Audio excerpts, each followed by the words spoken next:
Bismillahirrahmanirrahim. Alhamdulillahirabbil alamin. Alhamdulillahilladzi hadana li hadza wa ma kunna linahtadiya laula an hadana Allah. Asyhadu an la ilaha illallah wahdahu la syarika lahu la rabban siwah. Wa asyhadu anna sayyidana wa nabiyyana Muhammadan 'abduhu wa rasuluhu la nabiyya ba'dahu. Allahumma shalli wa sallim wa barik wa karrim ala sayyidina wa maulana وعلى آل سيدنا ومولانا محمد الفاتح لما أغلق والخاتم لما سبق ناصر الحق بالحق والهادي إلى صراطك المستقيم وعلى آله وصحبه حق قدره ومقداره العظيم. نوينا التعلم والتعليم والفائدة والاستفادة والنفع والانتفاع والتذكر والتذكير والحث على تمسك بكتاب الله وسنة رسله والدعاء إلى الهدى والدعوة الخير ابتغاء مرضات الله وقرب ثوابه. اللهم أكرمنا بالعلم وزينا بالعلم وأكرمنا بالتقوى وجملنا بالعافية يا أرحم الراحمين. اللهم جملنا بالعافية والسلامة. حققنا يا ربنا بالتقوى والاستقامة وأعلنا بالمجيبات الندامة يوم القيامة. سبحانك لا علم لنا إلا ما علمتنا إنك أنت العليم الحكيم. وتب علينا إنك أنت التواب الرحيم. اغفر لنا وارحمنا وأنت خير الراحمين وانصرنا على القوم الكافرين برحمتك يا أرحم الراحمين. اللهم هذا بك وإليك ولا حول ولا قوة إلا بك. وصلى الله على سيدنا محمد وعلى آله وصحبه وسلم. الحمد لله رب العالمين. Ma'asyiral hadirin Bapak Ibu, saudara-saudariku, ikhwan dan akhwat rahimani rahimakumullah, jamaah majelis taklim ilmu fikih Masjid Al-Muhajirin Abdi rahimani rahimakumullah.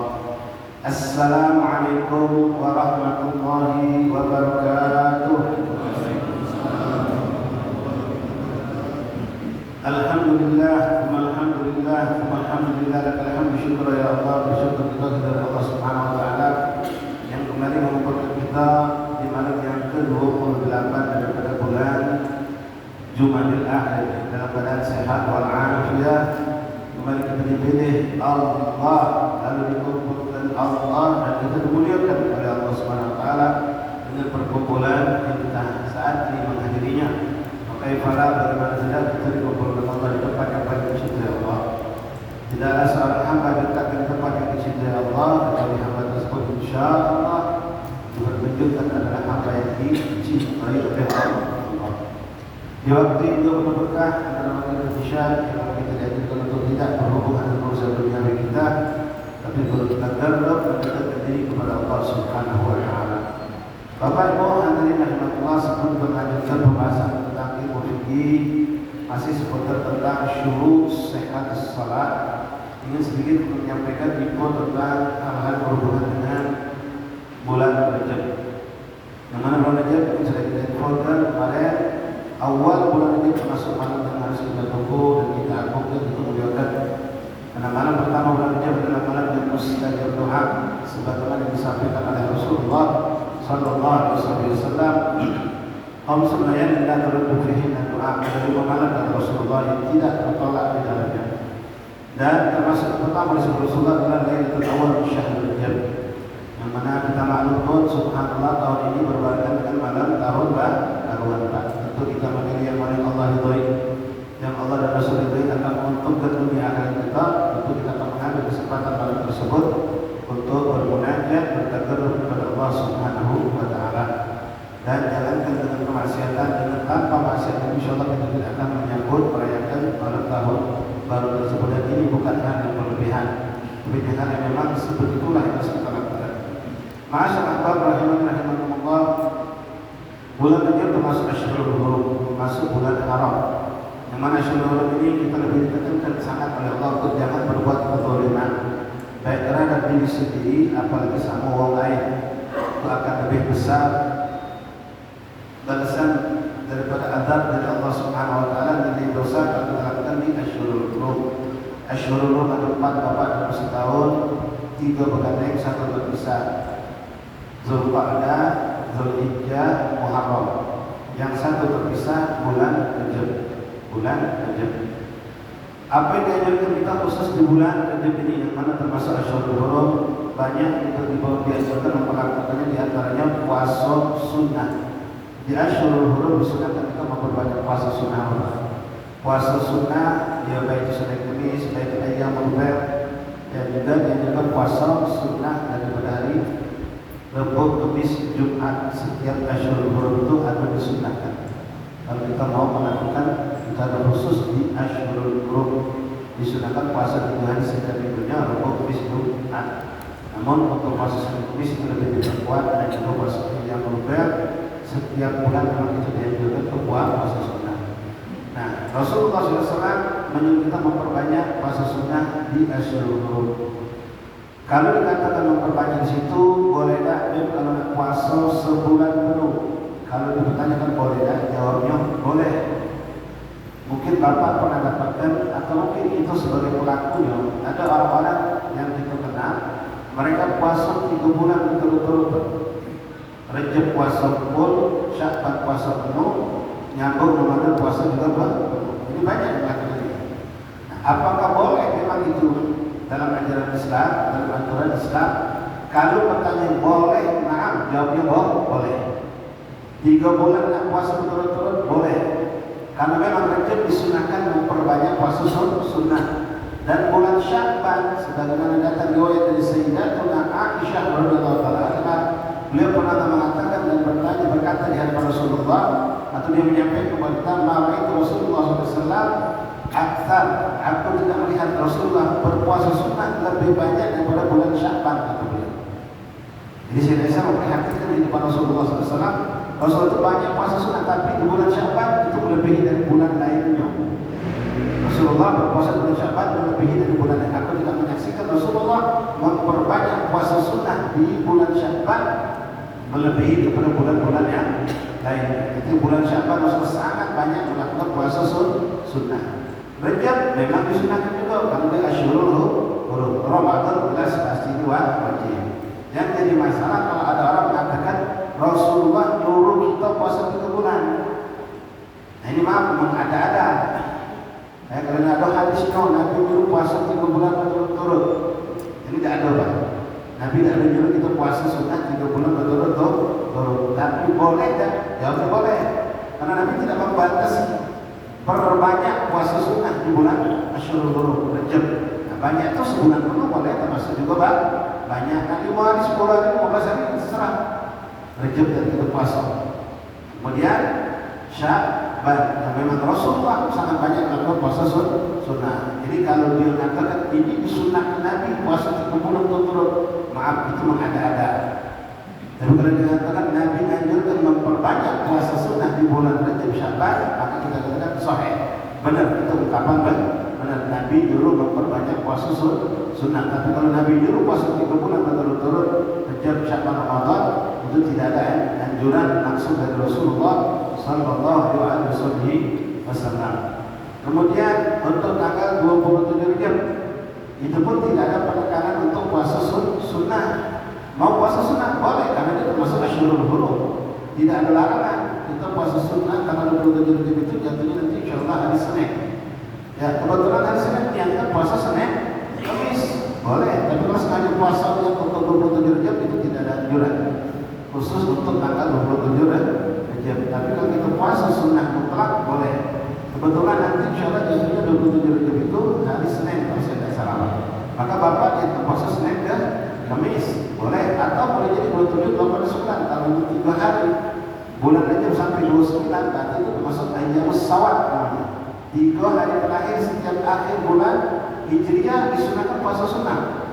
Tidak ada 3 hari namanya ayyamul bid, tanggal 13, 14, 15 bulan Hijriah. Ada lagi 3 hari terakhir. Nah 3 hari terakhirnya boleh jadi 27, 28, 29, boleh jadi 28, 29, 30, tidak mungkin 31. Hijriah tidak ada 31. Nah bulan ini Allah mungkin kita bisa lihat, kita pantau boleh jadi Rajab. Kalau memang sampai 29, maka 27 itu bisa dipuasakan hanya sawat. Ada sawat itu gelap, artinya bulan sudah hilang, tidak ada lagi. Yang satu baru muncul hilang, tanggal 1. Nah, ini boleh kita puasa niatkan puasa seperti itu. Atau puasa sampai 27 boleh niat puasa sunnah mutlak. Puasa sunnah kalau Allah Ta'ala, kita jadi dulu. Ya, puasa sunnah karena Allah Ta'ala. Kemudian bulan Rajab ini ma'asyarul hadirin hadirat Bapak Ibu dikenalkan juga oleh ulama sebagai bulan kita mendekatkan diri kepada Allah dengan memperbanyak beristighfar. Disebutlah bulan dengan Syahrul Istighfar. Alasannya kata ulama turunnya surah At-Taubah itu di bulan Rajab. Maka dianjurkan memperbanyak kita bertaubat kepada Allah dan beristighfar, memohon ampun kepada Allah. Ada lagi yang menggambarkan bahwa kita Rajab adalah persiapan menuju Ramadan. Bulan Rajab kita memperbanyak istighfar, masuk Sya'ban kita disunahkan memperbanyak sholawat kepada baginda Rasulullah, masuk Ramadan kita memperbanyak tilawatil Quran. Bukan pada Rajab hanya, bulan Rajab itu istighfar sepanjang hidup kita. Sholawat bukan hanya di bulan Sya'ban, sepanjang hidup kita sholawat kepada baginda Rasulullah. Dan begitu pun Quran, bukan baca Ramadan, tapi sepanjang hidup kita baca Quran. Quran, cuma di bulan 3 ini ada bagian masing-masing.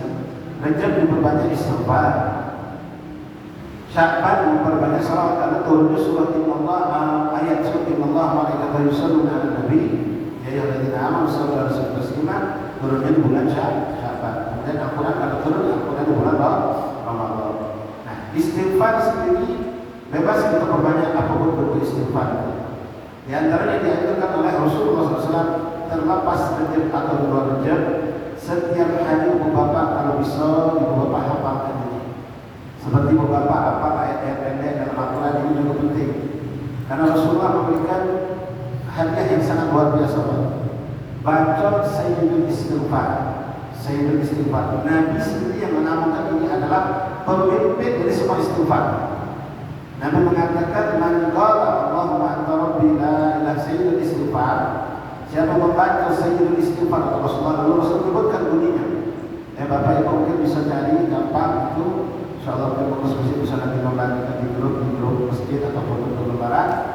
Allahumma anta rabbi la ilaha illa anta khalaqtani wa ana 'abduka wa ana 'ala ahdika wa wa'dika mastata'tu a'udzu bika min syarri ma sana'tu abu'u laka bi ni'matika 'alayya wa abu'u bi dhanbi faghfirli fa innahu la yaghfiru dhunuba illa anta. Nah, pengurus masjid bisa membagikan terjemahan tulisan. Nah, Rasul mengatakan siapa yang membaca ini di pagi hari dengan keyakinan lalu dia diwafatkan Allah sebelum maghrib pasti masuk surga kata Rasulullah. Hadisnya sahih, riwayat Imam Bukhari. Lalu kalau orang itu membaca di petang hari kata Rasulullah sebelum maghrib dan dia diwafatkan Allah sebelum datang waktu subuh, maka dipastikan dia masuk surga kata Rasulullah SAW. Artinya ada jaminan dari Rasulullah orang yang mendawamkan dengan hadir dia membaca itu dengan pemahaman, dengan benar-benar membaca itu dengan paham dan dia merasa benar berhadapan dengan Allah, maka dia mendapatkan wafat itu husnul khatimah. Ini hadiah dari Rasulullah. Nah, ini dan berucap sepanjang hari Rasulullah kita baca di pagi dan di petang hari kita dawamkan Pak. Minta maaf Bapak, ini hadiah bukan gampang dan sepele, surga. Nabi Muhammad tak pernah bohong. Jadi minta maaf ibu bapak kalau si bapak ibu sudah dengar ini. Ini dari Rasulullah bukan dari saya. Lalu bapak kata biasa soleh, tidak berusaha untuk mencari tahu apa bentuk membaca dan menghafalnya. Maaf minta maaf. Ada apa di hati kita dari Rasulullah? Ya, kita harus tanya begitu. Ya, kalau ada pengumuman tentang diskon tahun mari kita 12 Sofi mengumumkan. Nabi manusia belajar dulu, percaya dulu, mengejar janji manusia. Ya silakan. Nah ini Rasulullah bukan kami. Rasulullah Nabi kita Muhammad yang begitu sayang cinta sama kita. Dikasihnya kita amalan yang tidak berat. Itu lebih pendek dari ayat kursi. Bapak ada apa? Bapak baca catatan. Lalu simpan di HP kita. Sehari baca 2 kali pagi dan petang. Jaminannya surga. Siapa yang Rasulullah dengan izin Allah. Jangan sampai ibu bapak anggap ini sudah lewat baik, bukan? Ya, ini istighfar sekali. Ini istighfar dibaca sepanjang hidup kita, dibaca ini bukan hanya di bulan Rajab. Namun bulan Rajab kita boleh perbanyak. Itu Nabi nyuruh 2 kali, tapi kita perbanyak boleh tak? Boleh. Silakan mau istighfar apa di bulan itu silakan. Nah, termasuk salah satu yang sangat dianjurkan pun ada riwayat hadisnya. Dianjurkan kita baca di bulan Rajab ini 70 kali minimal Pak. Dianjurkan dibantu pagi pada sholat subuh, sudah ini selesai zikir, kita baca tambahan. Atau di malam hari pada maghrib atau pada isya. Kalimat yang insya Allah tidak asing dari kita Pak. Baca 70 kali karena lebih diperbolehkan. Apa yang kemudian disebut di kalangan ulama kita istighfar Rajab. Istilahnya istighfar Rajab. Rabbi firli warhamni wa tub 'alayya. Cuma itu kalimat. Rabbi firli warhamni wa tub 'alayya. Rabbi firli warhamni wa tub 'alayya. Rabbi firli warhamni wa tub 'alayya. Ibu baca setiap pagi atau sore atau maghrib isya atau pagi malam dibaca lebih afdal lagi. Karena lebih banyak istighfar dan banyak buat peruntungan kita dari Allah Subhanahu wa taala. Tuba beruntung orang yang di lebaran amalnya banyak istighfar. Dan itu istighfar Pak sama dengan minum Pak dan minum haus itu minum. Istighfar dan kalau kita punya masalah dengan Allah, dengan maksiat, dengan dosa, setiap hari kita beristighfar, takut sama Allah. Nah, baca 3 kalimat tadi. Rabbil firli warhamni wa tub bukan ain. Wa tub alayya Rabbil firli, ya Allah ampunilah aku. Warhamni, sayangilah aku. Wa tub alayya, dan terimalah taubat ya Allah. Bapak baca sambil ingat dosa-dosa yang kita lakukan. Maka insya Allah. Dan ini pun walaupun disebut istighfar Rajab, tidak khusus di bulan Rajab dibaca, kapan pun boleh. Termasuklah nanti malam menyambut malam awal Rajab, berbanyak istighfar, segala bentuk istighfar Bapak tahu, Ibu tahu baca. Paling banyak istighfar astagfirullah, astagfirullah, astagfirullah. Tambah 1 kalimat astagfirullahaladzim, astagfirullahaladzim, astagfirullahaladzim. Tambah kalimat lagi astagfirullahaladzim wa atubu ilaih, astagfirullahaladzim wa atubu ilaih. Wa atubu ilaih boleh, wa atubu ilaih pakai kaf, dulu juga boleh. Kalau ilaih kepadanya itu Allah, kalau ilaih kepadamu. Kalau kita pengen lebih langsung berhadapan dengan Allah, baca Rabbil firli astagfirullahaladzim wa atubu ilaih. Boleh ditambah astagfirullahaladzim li walidayya warhamhuma kama rabbayani shaghira. Astaghfirullahaladzim la ilaha illa huwal hayyul qayyum wa atubu ilaih. Boleh juga. Banyak istighfar. Ada puluhan jenis istighfar. Boleh kita baca, dan termasuk yang sangat dianjurkan dan sangat menggembirakan hati Rasulullah. Karena kita termasuk umat Nabi yang tidak luput dari dosa, dan begitu banyak umat Rasulullah tidak lepas dari dosa. Mari kita dawamkan 3 kali dengan lepas baca astaghfirullah lil mu'minin wal mu'minat, astaghfirullah lil mu'minin wal mu'minat, astaghfirullah lil mu'minin wal mu'minat. Dianjurkan oleh ulama baca 27 kali di pagi hari sebelum adzan subuh. Kalau bisa sebelum subuh, kalau lepas pada subuh boleh. Kemudian sebelum maghrib baca, lepas pada maghrib boleh. 27 baca astaghfirullahaladzim, astaghfirullah lil mu'minin wal mu'minat, astaghfirullah lil mu'minin wal mu'minat, astaghfirullah lil mu'minin wal mu'minat. Akan baca 100 ya tuh. Terakhir baca sempurnakan wal muslimin wal muslimat al ahya'i minhum wal amwat. Jadi kenal apa? Sebenarnya kalau kita ngomong wal astaghfirullah lil mu'minin wal mu'minat itu masuk kalau sudah. Cuma kita lebih tegaskan wal muslimin wal muslimat al ahya'i minhum, yang hidup ataupun yang sudah wafat. Maka di situ tua kita, bibi kita, mama kita, bahkan semua manusia di mana pun mereka berada dapat bagian dari istighfar kita. Dan ini sangat menggembirakan hati Rasulullah. Siapa yang istighfar kita, Allah ampuni dosa saudara-saudara kita, maka terangkat derajat mereka di sisi Allah Subhanahu wa taala. Bapak Ibu hadirin rahimani rahimakumullah. Mungkin itulah beberapa amalan yang perlu kita perhatikan di berbagai bulan ini. Berbanyak istighfar, kemudian bagi yang mampu memperbanyak puasa sunnah, perbanyaklah puasa sunnah. Dan jangan lupa Bapak, awal malam pertama Rajab, malam yang berkah, mustajab berdoa. Mari kita memperbanyak munajat kepada Allah.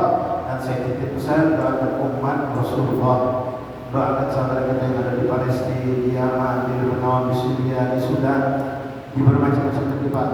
Itu yang didolimi orang kafir. Yang dapat musibah begitu banyak saudara kita. Itu mereka alhamdulillah ada aman. Kita lihat Masya Allah, tiap hari bertambah lagi kabar baru tentang musibah dan musibah ini di kita. Maka kita doakan mereka yang bermusibah benar-benar ikhlas dan ridho menerima kepada Allah, dan Allah ganti kehilangan apa yang dari mereka dengan sesuatu yang lebih baik insya Allah. Masyaallah hadirin Bapak Ibu rahimani rahimakumullah, melanjutkan pembahasan kita tentang ilmu fikih bab salat dalam mazhab Syafi'i, tentang syarat sahnya salat. Syarat sahnya salat seorang itu hendaklah menutup aurat dalam salat. Kemarin sudah kita bahas aurat laki-laki dan perempuan di dalam salat dan di luar salat. Ada sedikit yang perlu kami sampaikan untuk ummahat atau akhwat. Kita kemarin sudah tahu Bapak, aurat yang perempuan, aurat laki-laki di dalam salat dan di luar salat itu sama. Baina surrah wa rukbah, antara pusat sampai lutut. Artinya kita tidak boleh buka paha Pak, kanan Pak. Walaupun yang imam juga lah kanan.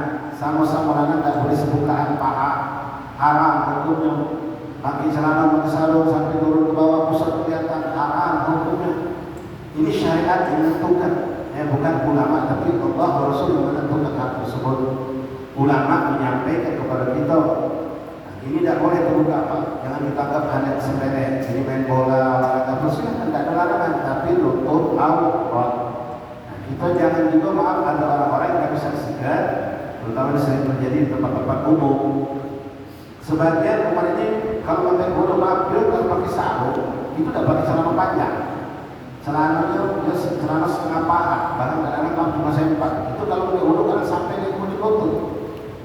Sarungnya tadi sampai naik kucing lutut, terbuka lutut. Haram itu hukumnya. Kalau dia alasan aku pakai kunci kaki sampai lutut, sunnah. Iya sunnah, kau kecil haram kau lakukan. Tidak boleh itu. Yang harus ditutup, tutup. Sekarang aurat perempuan. Aurat perempuan terhadap mahram. Mahram itu butuh pembahasan sendiri, Pak. Cukup panjang untuk dibahas. Karena ada waktu kita bahas khusus tentang siapakah yang mahram, yang bukan mahram. Karena banyak di antara kita masih selip bingung yang mana mahram, yang mana bukan mahram. Contoh juga ya Bapak, kadang-kadang kita tidak paham. Dulu bertua kita anggap mahram, padahal bukan mahram. Bini mama kita bukan mahram, kita jangka mahram. Pas kita datang ke barat sujud sama mama, kita sujud juga sama bininya. Batal kita batal. Bini mama bukan mahram, tapi mama kita kalau kita sujud narain. Katanya tidak punya akhlak. Oh ini bibi kau ini, bini aku. Dia tidak paham kalau bini mama itu bukan mama. Kalau mama kita meninggal itu saudaranya.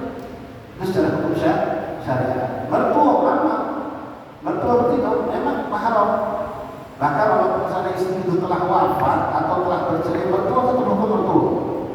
Tapi kalau mertua bukan mahram, walaupun seakrab atau walaupun bini kita dibesarkan oleh bibinya, dulu mertua tetap bukan mahram.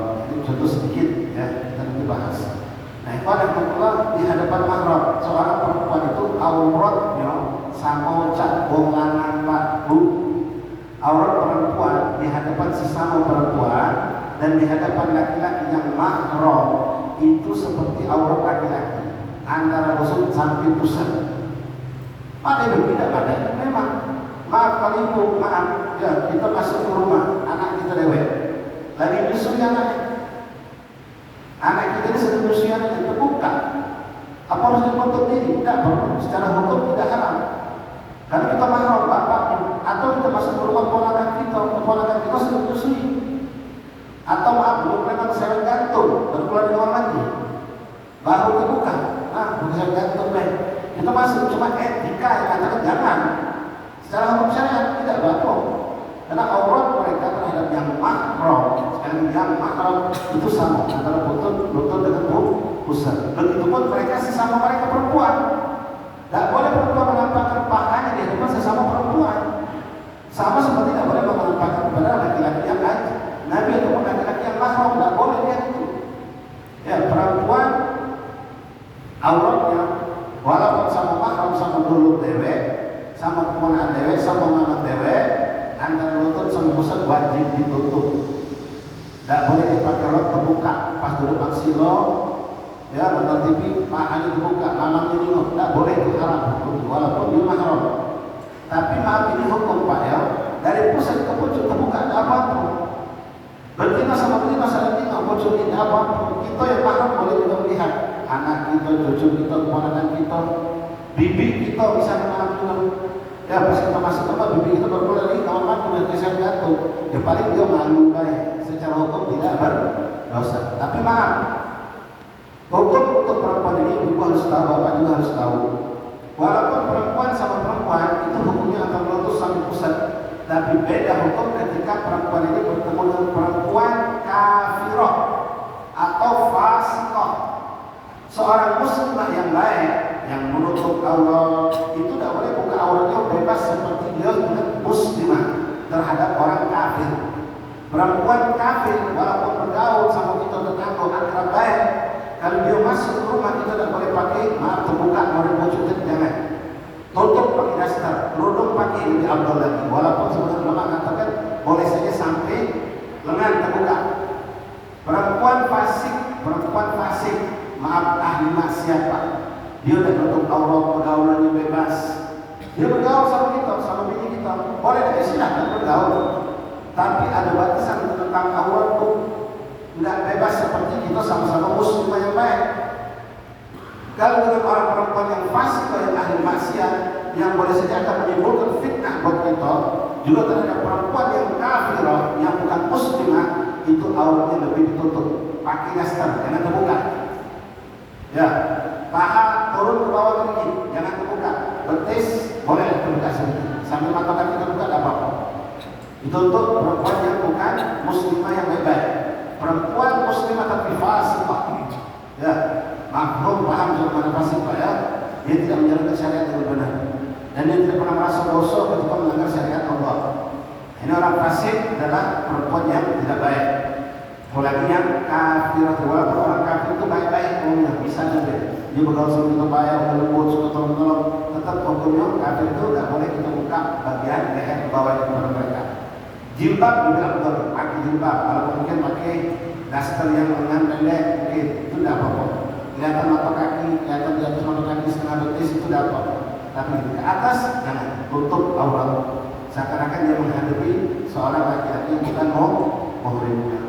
Jelas insyaallah. Dan ikhwani rahimani rahimakumullah, aurat ini harus ditutup ketika kita sedang sholat, akan melaksanakan sholat.